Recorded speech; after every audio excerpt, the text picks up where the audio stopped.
hi guys, this is Education 101 with Paul Sapin. So for today's video, we're going to solve some polynomial equation or polynomial problems that our teacher or our math teacher gave us. So let's get to it. So in the first problem, we're going to evaluate x equals to 10. So this is our going to be. This is our equation.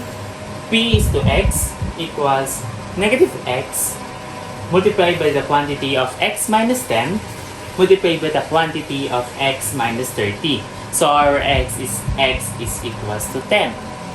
There is two solutions here in our problem. The first solution is going to be like this. First thing we need to do is to substitute the x is equals to 10. So negative 10, 10 minus 10, 10 minus 30. So we're going to use the PEMDAS. Parenthesis first, 10 minus 10 is equals to 0. 10 minus 30 is equals to negative 20. So we're going to multiply the 0 to the quantity of negative 20. And the answer is 0. And the next thing we're going to do is multiply the quantity of negative 10 to the quantity of 0. And the answer is going to be 0. And the next solution is going to be like this. How do we get this? We're going to use the FOIL method in this term. So the answer will going to be x squared minus 30x minus 10x plus 300. And then we're going to subtract the similar term, x squared minus 40x plus 300. And now we're going to use the distributive property to that negative x. So it's going to be negative x cubed plus 40x squared plus 300x. And now in this area, we're going to use the we're going to substitute the 10 to the x. So negative 10 cubed plus 40 multiplied by the quantity of 10 squared minus 300 multiplied by the quantity of 10. And in the first term, the result is negative 1,000. Second term is going to be 4,000. And in the second term, we're going to have negative 3,000. 4,000 minus 3,000 is going to be 1,000. And negative 1,000 plus the positive plus 1,000 is equals to 0. So in that question, we have this solution. So x is equals to 20, and the solution will going to be substituting the x is equals to 20. Negative 20. 20 minus 10 multiplied by the quantity of 20 minus 30. Using the PEMDAS rule, we're going to rule out first the parentheses. So 20 minus 10 is equals to 10.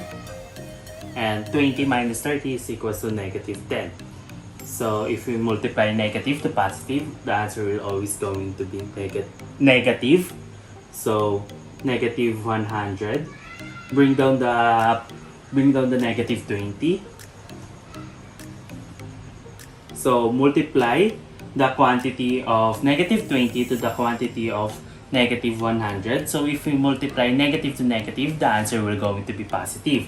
So negative 20 times negative 100. So it is going to be 2,000.